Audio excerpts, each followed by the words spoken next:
Okay, today we're going to do lesson 2 for statistics. Our learning target is I can calculate the measure of central tendencies and standard deviation using technology, okay, or also known as our graphing calculator. Okay, so we will be going over the exact same examples from lesson 1, except now we're going to be learning how to do them all with our calculator. So none of our answers are going to be new or surprising. You're just going to have the technology and make sure that you understand how to use the technology because technology is much easier. There is a handout in the drive for graphing calculators that will help you if you forget what we're doing. You can print those out and that will help remind you, or you can always just rewatch the video. Okay, so this example, the following data set of test scores. So here's all of our test scores again. And since we are using our calculator, we don't need to put them in order because our calculator is going to do the majority of the work for us. There are a few things in here that we're going to have to figure out on our own. However, the calculator is going to help us with the majority of it. So let's grab our calculators. Okay, when we're using our calculators, because we're doing statistics with our calculator, we want to go to the Stat button and we want to edit. Okay, if you have any data in here in your calculator, remember we can just go up to highlight L1, hit clear and enter, and it will clear any data that you have in there. Okay, so I'm going to go ahead and put all of my data values in there, my test scores. So I have 70, 80, and go through and put them all in while I'm putting mine in.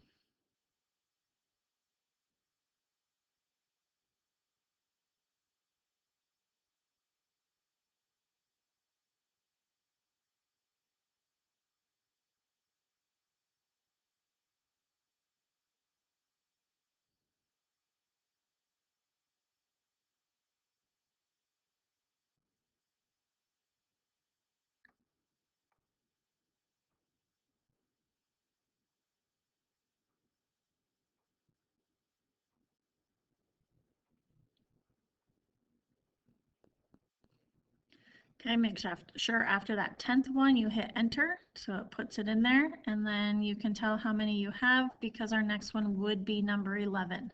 So make sure you have all 10 data values in there. Okay, and now we're going to go back to stat,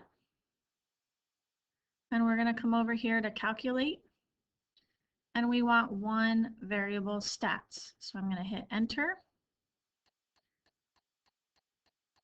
And I'm just going to go to calculate, and it gives us all kinds of fun information. Okay, so the first thing that it gives us is our mean. So in your notes, go ahead and copy this down. Again, it's the same information as yesterday, but now we're going to use the calculator to find it all.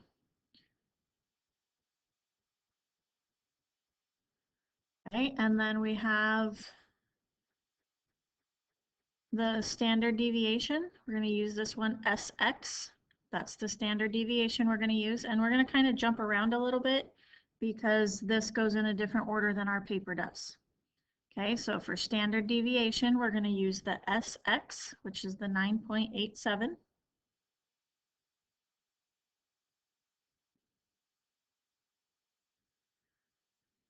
Okay, then we can come down here and it gives us our minimum value, which what we have that as is lower extreme. So our lower extreme is 66. And then our Q1 is 72. Our median is 80. Our Q3 is 88. And our upper extreme is our max, which is 95. Okay, so I'm going to go back to my notes page and I'm going to fill that information in. Okay, so this is the information that we should have gotten from the calculator. Okay, and so now we're missing some pieces that we need to fill in. So our mode is still the numbers that occur most often. So we have 72 happens twice, 88 happens, or 80 happens twice, and 88 happens twice. Okay, so all of those are my mode.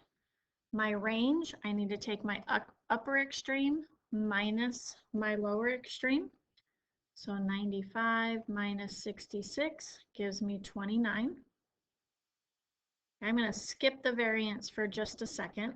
My mid-range, I'm going to take the average of my upper and my lower. So I'm going to do 95 plus 66 divided by 2, and that's 80.5. And again, these are the same answers that we got yesterday. My interquartile range, or my IQR, is Q3 minus Q1, and that gives me 16. And then my outlier, again, none of these test scores are extreme, so I'm just going to keep my outlier as none. Okay, so the variance is probably the most difficult one, I guess you could say, to find. But if you think about our lesson that we did with lesson 1, when we found the variance, that was when we subtracted the mean and the data value, and then we squared it all, and then we added it all up, and then we divided by how many numbers there were, okay? And that was our variance. So the very last step is we took, in order to get the standard deviation, is we took the square root of the variance, and that gave us our standard deviation. So if we know the standard deviation and we want to find the variance, then we can square both of those, and that's going to get rid of my square root, and that'll give me my variance. So if I take 9.87 and I square that, then I get 97.4169. Okay, so that's how we can get all of our information, mostly from the calculator with just a little bit of extra work involved. Okay, now I'm going to teach you how to create a box and whisker plot on your calculator. Okay, so again, same data values, same thing that we used before. We still have our 5 values that we are looking at, which are the lower extreme, which is 66, Q1, which is 72, the median, which is 80, Q3 is 88, and the upper extreme was 95. Okay, so let's go back to our calculators. We already have our data in here. If you go from just data values straight into needing to do your box and whisker plot, then you'll have to go in and you'll have to edit, you'll put your data values in, and then you'll do my next step. But we already have our data points in, so we don't need to do that part.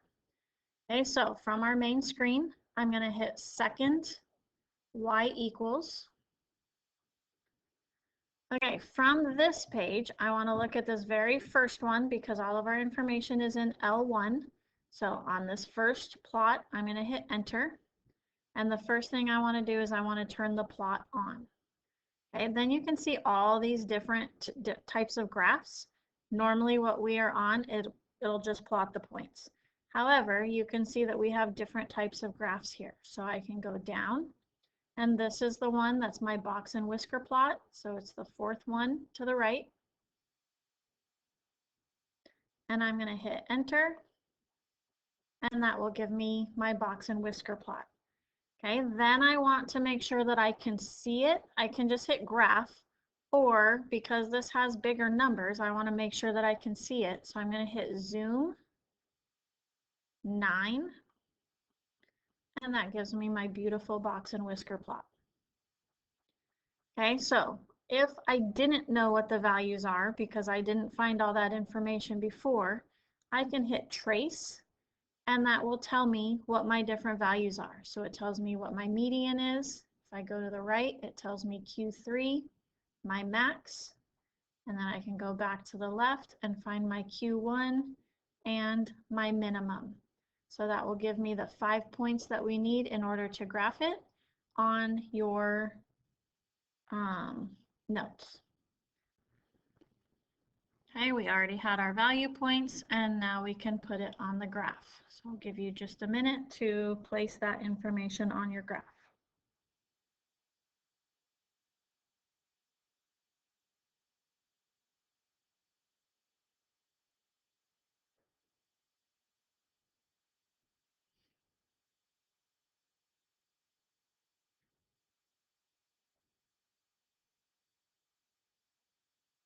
Okay, if you need more time, pause the video and draw your box and whisker plot. Okay, this one I'm going to have you try on your own. Remember, the information is the same as the information that we did yesterday. So after you put this information into your calculator, then you can go back and check yesterday's notes to check your answers.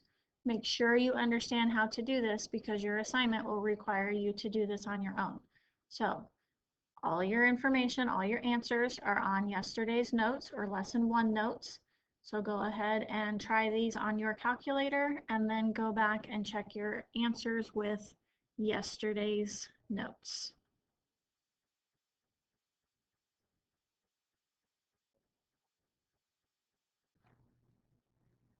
And then when you're done with that, you're going to go ahead and do your practice assignment. And have a great day.